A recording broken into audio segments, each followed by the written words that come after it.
Hello friends, स्वागत है आपका एक और नए वीडियो में।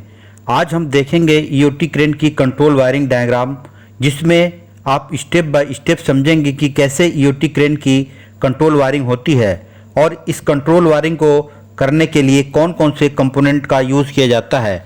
तो चलिए आज का वीडियो शुरू करते हैं।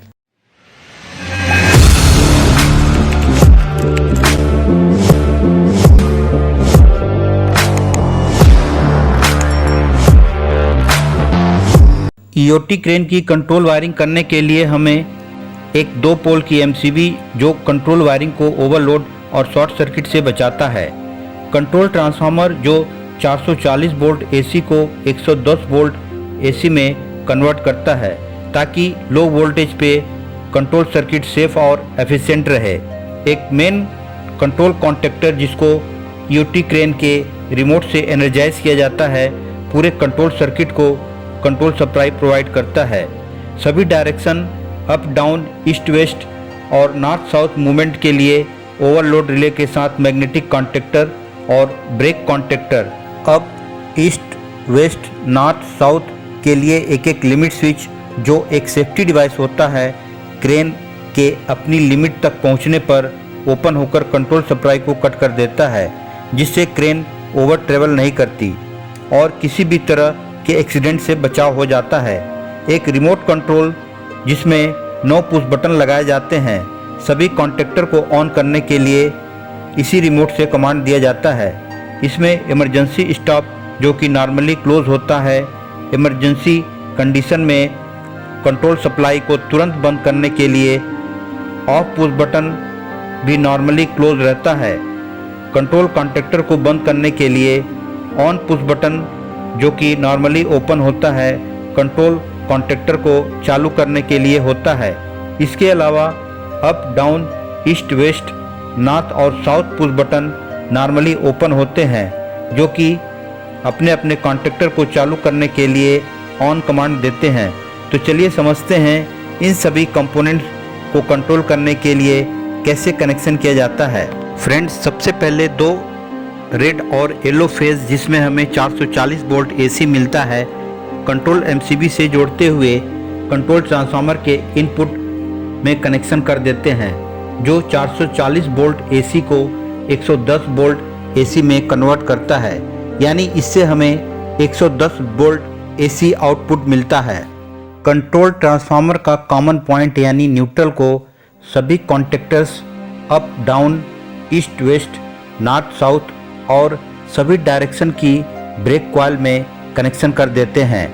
कंट्रोल ट्रांसफार्मर की फेज सप्लाई को इमरजेंसी स्टॉप से कंट्रोल ऑन पुश बटन और कंट्रोल ऑफ पुश बटन को सीरीज में जोड़ते हुए कंट्रोल कॉन्टेक्टर की कॉइल में सप्लाई दे देते हैं।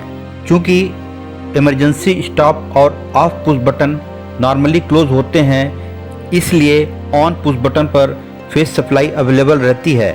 जब ऑन पुश बटन को प्रेस करते हैं तो इसका एनो कॉन्टेक्ट एनसी में बदल जाता है और कंट्रोल कॉन्टेक्टर को फेज न्यूट्रल मिलने से एनर्जाइज हो जाता है।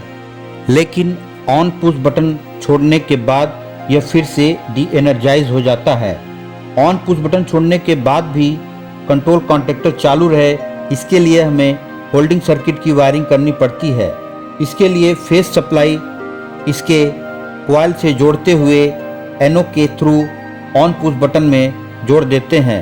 अब ऑन पुश बटन छोड़ने के बाद भी कंट्रोल कॉन्टेक्टर एनर्जाइज रहता है, क्योंकि अब इसको फेज सप्लाई इसके एनो ऑक्सिलरी से मिलने लगती है।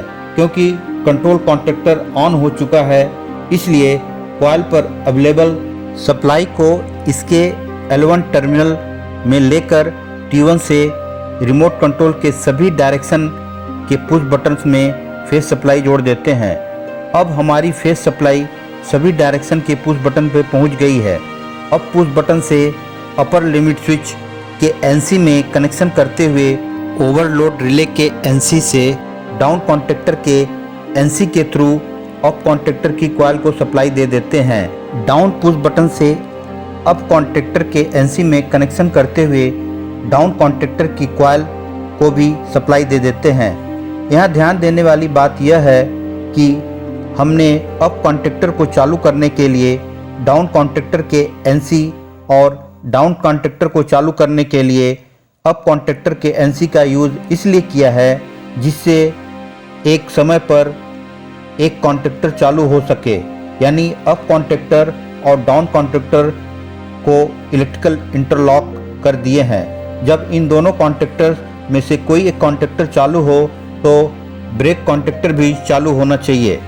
इसके लिए दोनों कॉन्टैक्टर्स अप और डाउन के NO ऑक्सिलरी को कॉमन करके फेज सप्लाई दे देना है और दूसरे NO ऑक्सिलरी टर्मिनल को भी कॉमन करके ब्रेक कॉन्टैक्टर की कॉइल से जोड़ देना है।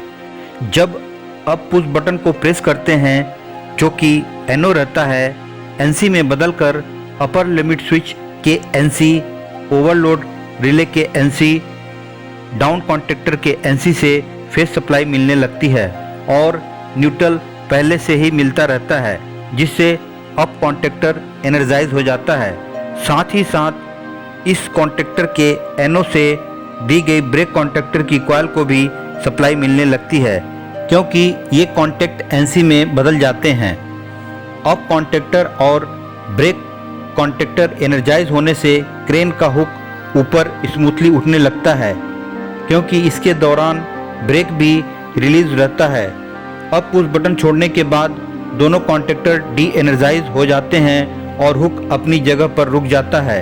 इस दौरान ब्रेक पूरी तरह से जकड़ लेता है। जब डाउन पुश बटन को प्रेस करते हैं तो इसका NO NC में बदलकर अप के NC के थ्रू डाउन कॉन्टैक्टर को फेज सप्लाई मिलने लगती है और यह एनर्जाइज हो जाता है। चूँकि मोटर को उल्टे डायरेक्शन में घुमाने के लिए इस कॉन्टैक्टर में पावर वायरिंग की जाती है, इसलिए क्रेन का हुक नीचे की ओर आने लगता है।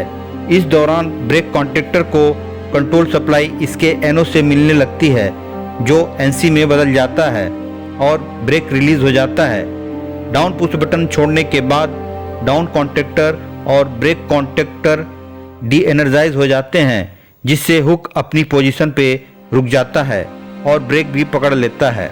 इसी तरह से ईस्ट वेस्ट डायरेक्शन के लिए control wiring east push button के NO से ईस्ट लिमिट स्विच के NC, ओवरलोड रिले के NC और वेस्ट कॉन्टैक्टर के NC को सीरीज में जोड़कर ईस्ट कॉन्टैक्टर के कॉइल को सप्लाई दे देते हैं और वेस्ट पुश बटन के NO से वेस्ट लिमिट स्विच के NC, ईस्ट कॉन्टैक्टर के NC को सीरीज में जोड़कर वेस्ट कॉन्टैक्टर की कॉइल को सप्लाई दे देते हैं।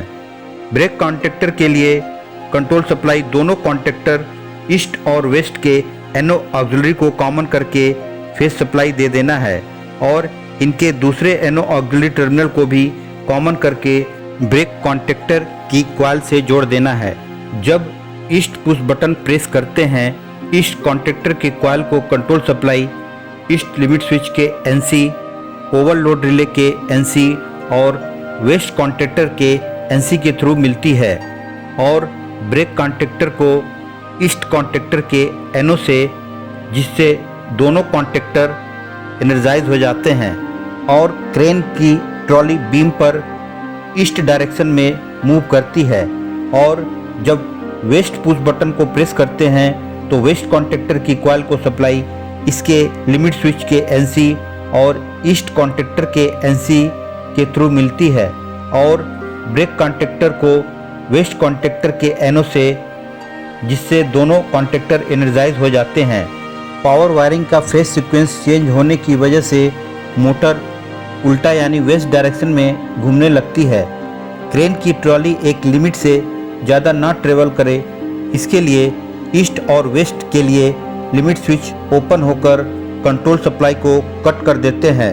Finally north south direction movement के लिए control wiring north push button के NO से नॉर्थ लिमिट स्विच के NC से ओवरलोड रिले के NC और साउथ कॉन्टैक्टर के NC को सीरीज में जोड़कर नॉर्थ कॉन्टैक्टर की कॉइल को सप्लाई दे देते हैं। साउथ पुश बटन के NO से साउथ लिमिट स्विच के NC और नॉर्थ कॉन्टैक्टर के NC को सीरीज में जोड़कर साउथ कॉन्टैक्टर की कॉइल को सप्लाई दे देते हैं। ब्रेक कॉन्टैक्टर के लिए कंट्रोल सप्लाई दोनों कॉन्टैक्टर नॉर्थ और साउथ के एनो ऑक्सिलरी को कॉमन करके फेज सप्लाई दे देना है और इनके दूसरे एनो ऑक्सिलरी टर्मिनल को भी कॉमन करके ब्रेक कॉन्टैक्टर की कॉइल को सप्लाई से जोड़ देना है।